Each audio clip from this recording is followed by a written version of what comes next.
The road stretched endlessly, each mile a repetition of the same crooked fences and brittle grass whispering secrets against the wind.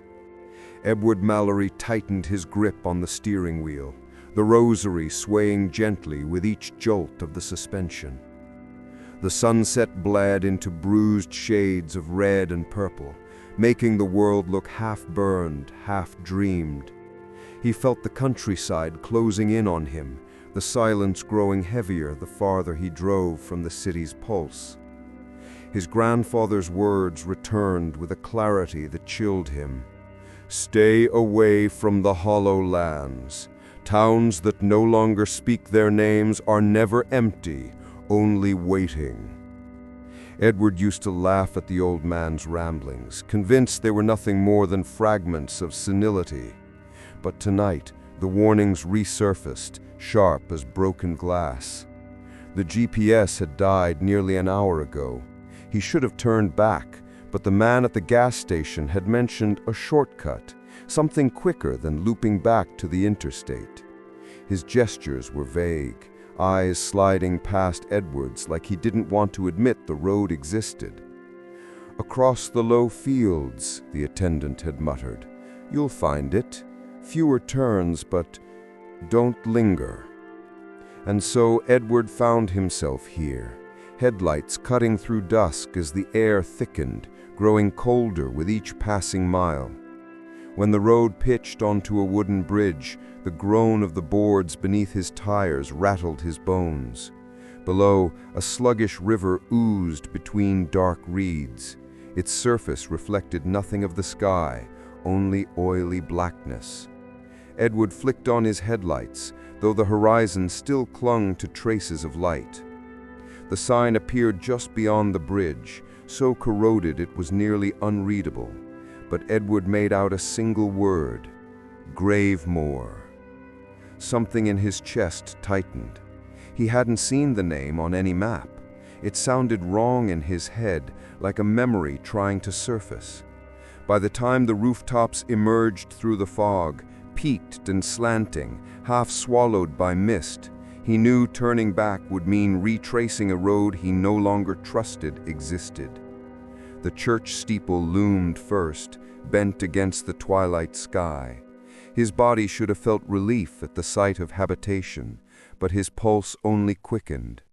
He slowed, rolling into a square that could hardly deserve the name. A well crouched at its center, its stone slick with moss, the lip cracked by age. Houses leaned at odd angles, shutters dangling like broken arms. The church loomed across from him, its doors immense and weathered, iron handles veined with rust. Edward left the engine idling and stepped out, gravel crunching under his shoes. "Hello!" His voice cut into the fog and was smothered instantly. No answer. He tried again, louder. Nothing. The smell caught him next, smoke tangled with something acrid, sour enough to tighten his throat. He rubbed at his eyes, which burned faintly, and moved toward the church.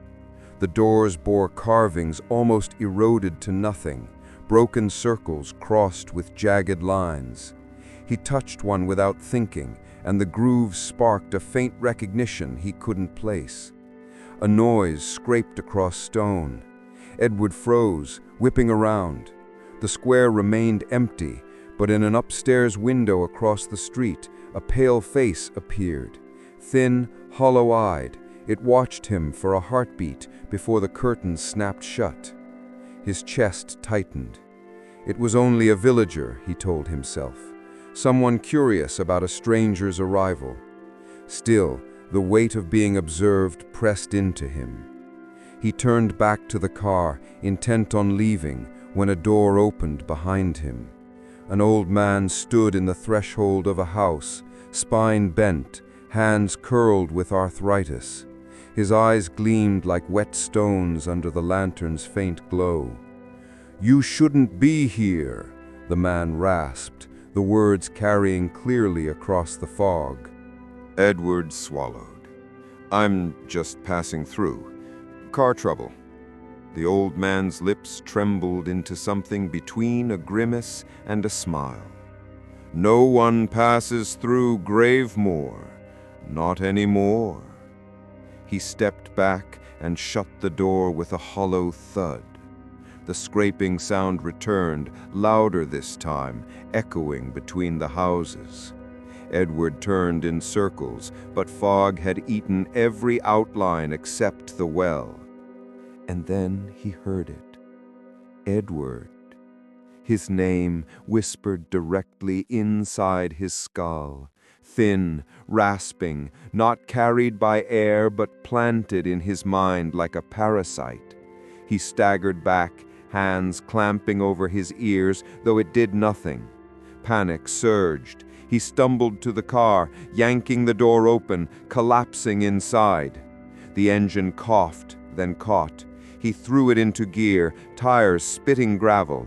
The square vanished behind him as he barreled into the mist. The road should have led away, he was certain of it. He had traced the maps earlier, farmland, forest, then highway. But no matter how long he drove, the fog strangled every view, pressing against the windows like wet fabric. His hands ached from the steering wheel, veins throbbing. The dashboard clock said 2 minutes had passed. Edward knew it had been at least 30. Then, up ahead, a silhouette emerged. He slammed the brakes, eyes wide. The church steeple jutted against the sky once more. The same moss-stained well crouched in the square. The same crooked houses leaning toward him. "No," he whispered. His pulse thudded in his ears. He spun the car around, accelerated the other way, the fog whipping violently across the windshield. The road bent, promising escape, but when he rounded the corner, Gravemoor greeted him again, waiting with its crooked grin of rooftops. His breath came in ragged bursts. He pounded the steering wheel. "No! No! No!" The engine sputtered and died. Silence pressed against the car, broken only by the groan of the church doors swaying slightly open. Edward sat frozen, trembling. Then came the scraping once more, closer now, claws against stone. His eyes darted to the well just as something shifted within it. A pale hand, impossibly long-fingered, clawed over the rim. Another followed. The figure that pulled itself free was all bone and stretched skin, eyes hollow pits that caught the dim glow. Its jaw cracked open, but no voice came, only a hiss, rattling and endless. Edward staggered from the car, every nerve urging him away. Yet the church loomed, its yawning blackness promising some kind of sanctuary. Against every instinct, he ran toward it. Inside, the air bit with cold so sharp it scraped his lungs. Candles burned in sconces, though no one had lit them. Dust blanketed the pews, undisturbed for decades. Shadows clung to every corner like things alive. At the altar, fractured stained glass filtered what moonlight remained. The images were not angels or saints, but grotesque parodies, figures clutching broken circles, faces smeared into obscurity. Edward's skin prickled as though the glass stared back. He pressed trembling fingers to the altar's carvings, again those jagged circles. The grooves pulsed under his touch, a faint vibration humming through the wood. Then pain flared white-hot as the symbol branded itself into his palm, searing him with impossible heat. He cried out, stumbling back. When he lifted his hand, the mark glowed faintly red, embedded into his skin. The creature from the well lurched into the nave, its head tilting, bones snapping audibly. It froze at the sight of his hand. Slowly, it bowed, pressing its face to the stone. Edward's mind reeled, unable to comprehend. and then from the shadows between the pews emerged others. Dozens of pale, gaunt figures, their movements jagged like marionettes. One by one they knelt before him, whispering in voices like rust on metal. The whispers merged into a single sound that shook the church walls. Edward pressed his hands to his ears, but the words crawled inside his skull. His branded palm pulsed, and the vision came, brief, terrible. He stood in a cavern beneath the earth, bones piled high, hooded figures chanting in unison. At the center, something vast and writhing stirred, imprisoned by broken circles carved into stone. Its eyes glowed from the dark, twin embers that pierced him. The vision snapped away. He gasped, clutching the altar. "You carry the mark now," one of the pale figures rasped, its voice impossibly human. "You cannot leave." Edward's denial came weakly, a whisper cracking on his lips. "I don't belong here. I didn't ask for this." The nearest creature lifted its hollow gaze, lips peeling back in something like a smile. "You were chosen long before you arrived." The mark throbbed like a second heart in Edward's palm, each pulse radiating heat up his arm. The creatures still knelt, their whispers rattling through the nave, pressing against his skull. He stumbled back, desperate to wake from whatever nightmare he had stepped into. The whispering stopped all at once. The silence was worse. Dozens of faces, ashen and hollow-eyed, lifted toward him in unison. Their eyes seemed to drink the faint glow from his hand. Edward fought the urge to run, but the aisle stretched too long, shadows shifting as though alive. One of the pale figures rose shakily, its joints popping like breaking twigs. It moved closer, lips trembling with words. "The seal has broken. You are bound." Edward shook his head violently. "No, I don't believe this. I'm not part of your sickness." The thing tilted its head. "Blood remembers even when the mind denies." A chill cut through Edward at those words. His grandfather's stories, those tales whispered at the edges of firelight, had always seemed like riddles. Tales of broken circles, of voices that lived in the earth. He had dismissed them as old war trauma, but now they unspooled in his mind with sudden clarity. The figure's hands reached for him, skeletal fingers trembling toward his branded palm. Edward jerked back instinctively. The glow brightened, and the creature shrieked, retreating as though burned. The shriek was answered. From outside the church, another sound rose, the groan of many voices, not human, but ancient and layered, pushing against the mist that walled the village. The walls vibrated with it, dust raining from the rafters. Edward bolted. He tore down the aisle, past the kneeling forms, ignoring their reaching arms. He burst through the doors, out into the fog-choked square. His lungs heaved in the cold air. The well crouched there, silent, but the mark on his palm flared hotter in its presence, as though some tether linked them. His car sat where he'd left it, dead and waiting. He yanked the door open, twisting the ignition out of sheer instinct. The engine coughed uselessly, then sputtered back into silence. From the corner of his eye, he caught movement. Figures stepped from doorways, from alleys, pale shapes emerging from the fog. Silent, they lined the square, dozens of them. Some stared with vacant eyes, others tilted their heads in eerie synchrony. The air tightened. Edward stumbled backward until his shoulders struck the car.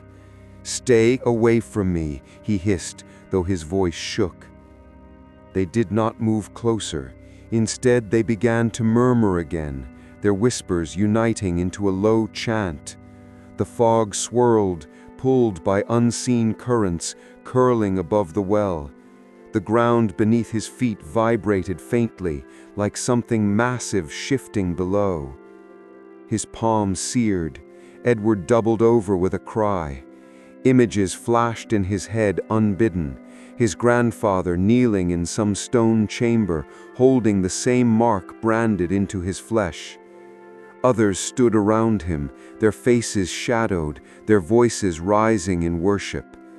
And at the center, those eyes, always those eyes, vast and ember bright, watching through cracks in the world. The chant reached a crescendo, and Edward's own voice broke free in a scream, though he hadn't chosen to. The mark burned like fire, spilling light into the square.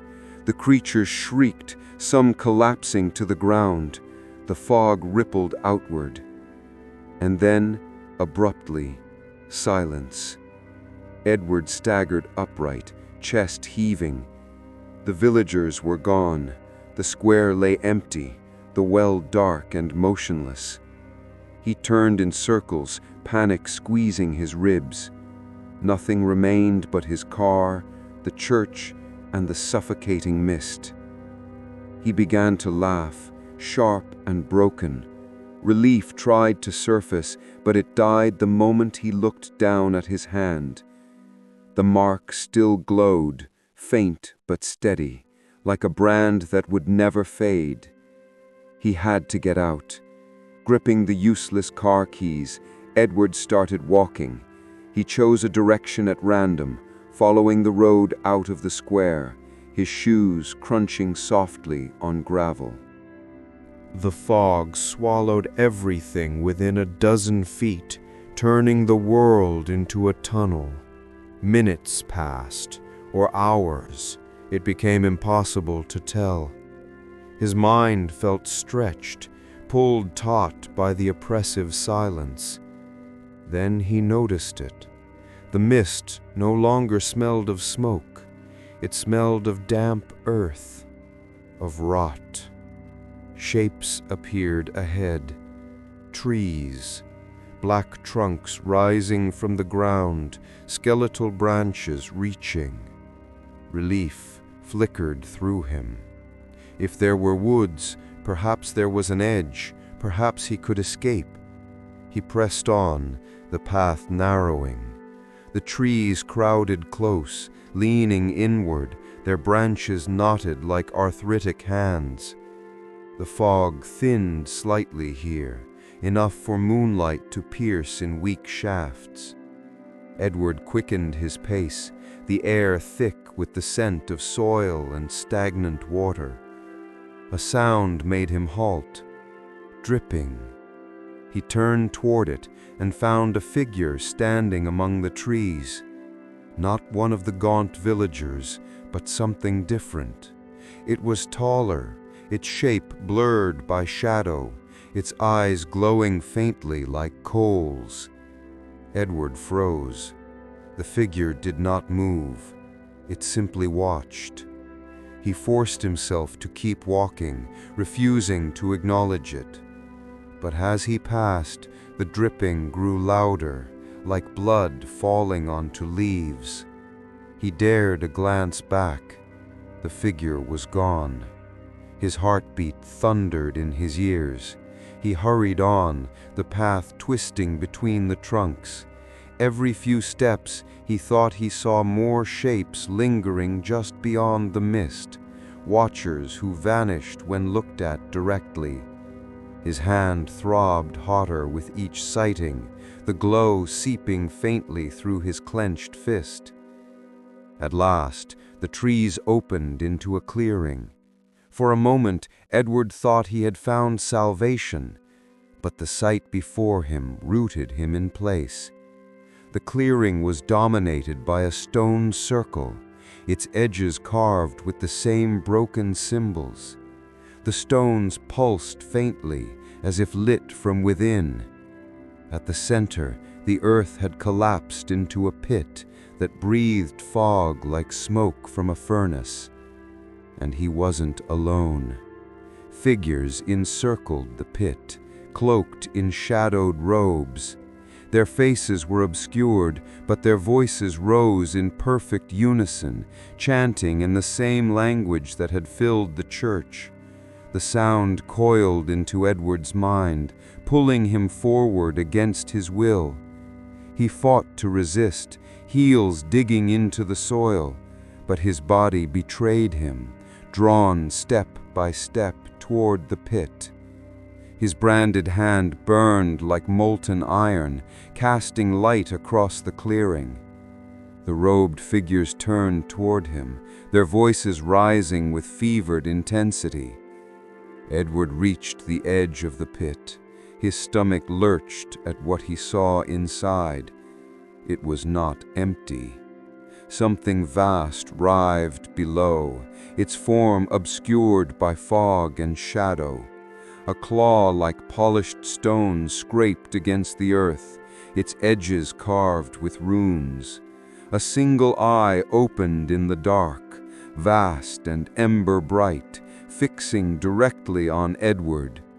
The robed figures fell silent, lowering themselves to their knees. The pit exhaled, a gust of cold air reeking of rot and dust. The voice came not through ears, but directly into Edward's bones. "You carry the seal. You will unbind me." Edward's knees buckled. "No," he gasped, his voice pitiful in the cavernous silence. "I'm not yours. I won't." The eye blinked once, and agony shot through him. His branded palms seared, and the glow erupted outward, flooding the clearing in crimson light. The robed figures screamed in ecstasy, bowing lower. Edward fell to the ground, his voice breaking in a ragged cry. He understood then. He was not the first. His grandfather had carried this same mark, perhaps had stood in this very place, resisting or yielding, and now the cycle had returned. Blood remembers. "The seal breaks through you," the voice whispered, deeper than any cavern. "Your shadow has always belonged to me." Edward clutched his hand, sobbing against the earth, as the pit shuddered, and the thing below stirred. The ground shook beneath Edward, soil crumbling into the pit, as though the earth itself recoiled from what it contained. The colossal eye fixed on him unblinking. Its ember glow saturated the mist until the clearing was drenched in molten hues. His body trembled, but whether from fear or the strange energy flooding through him, he could not tell. The cloaked figures' chant had ended, but their devotion lingered in the way they pressed their faces into the dirt, arms spread wide as if offering themselves. Edward wanted to scream at them, demand they stop, but the voice in his bones drowned every thought.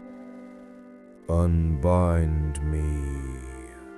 The command wrapped around his heart like a noose, pulling him forward again.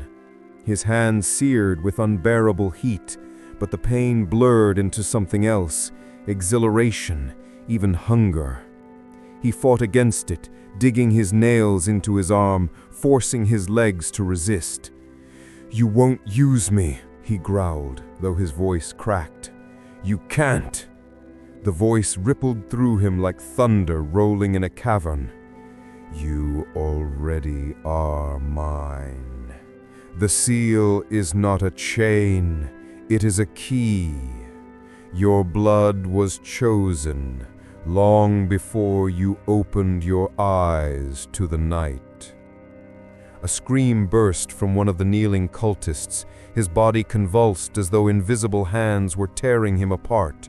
His hood fell back, revealing a face hollowed by centuries, more husk than flesh. He collapsed, twitching. The others did not react. They continued bowing, murmuring praises in low tones that scraped like claws against Edward's mind. The pit exhaled again.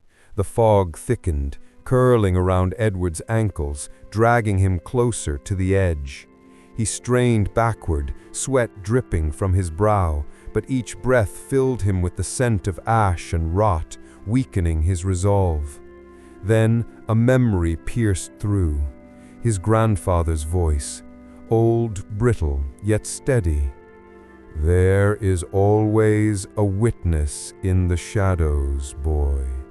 The night watches, and if you're careful, it will guide." Edward lifted his gaze to the tree line. Among the shadows, something stirred. Not the pale villagers, not the cloaked worshippers, but figures cloaked in ordinary darkness. Shapes that did not move when he blinked. Eyes glimmered faintly, not ember bright, but silver like moonlight on still water. Witnesses. Their presence steadied him. He sucked in a breath, anchoring himself against the pit's pull. He pressed his burning palm against the soil, forcing the mark downward as though pinning it in place. The glow spilled across the ground, tracing the broken runes carved into the stones. The eye in the pit widened, its ember light flaring. The robed figures wailed in protest, their chant unraveling into shrieks. The ground trembled harder, stones cracking beneath Edward's weight.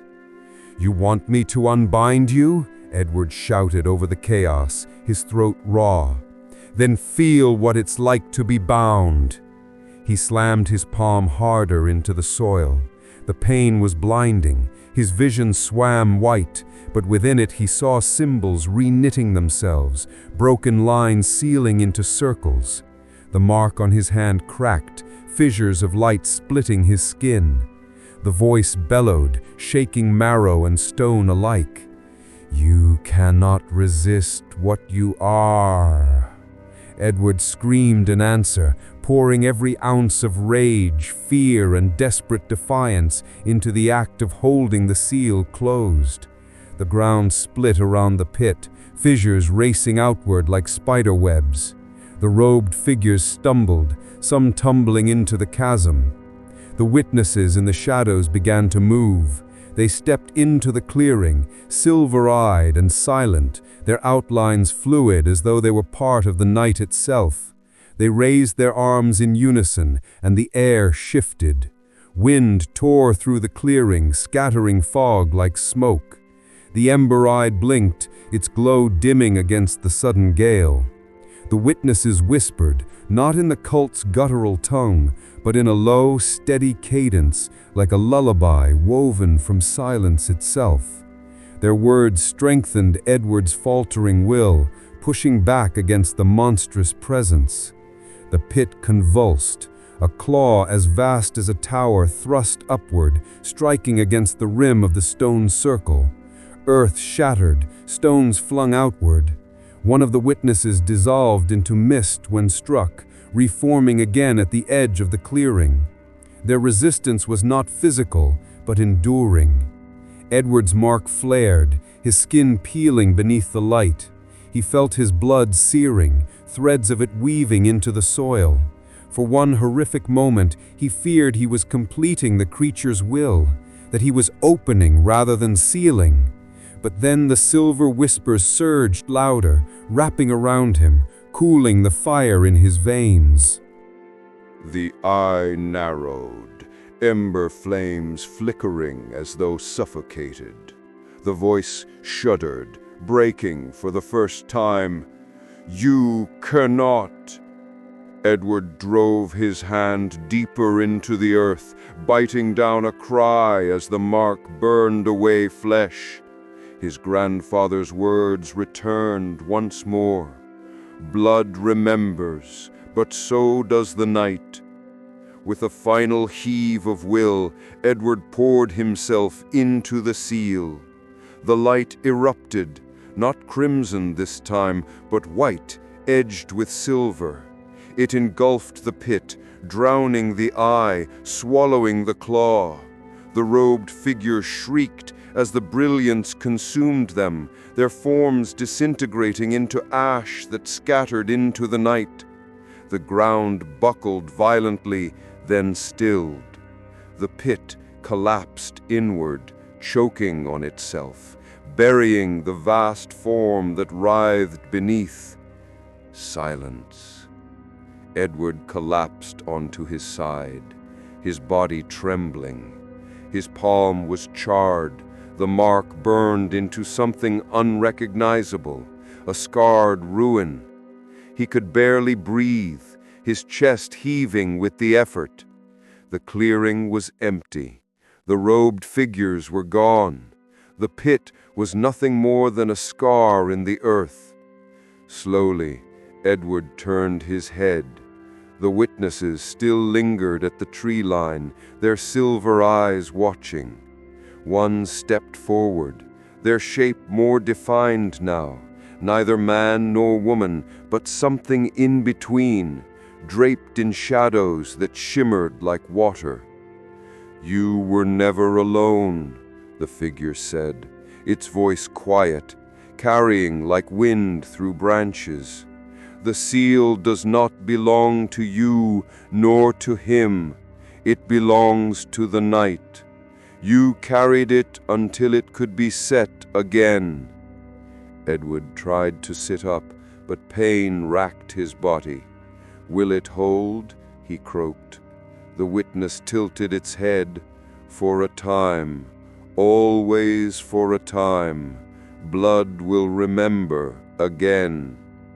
Despair gnawed at him. "Then nothing has changed. Everything has changed. You chose, you witnessed. That is all the night asks." The silver-eyed shapes began to fade, dissolving into mist that slipped between the trees. The clearing dimmed, leaving only the broken stones and the scarred earth. Edward lay there, staring at the ruined sky. Clouds parted just enough for a sliver of moonlight to brush the clearing, cold and pale. His body ached, his mind frayed, but somewhere beneath the exhaustion, a thread of defiance remained. He had resisted. The mark no longer burned.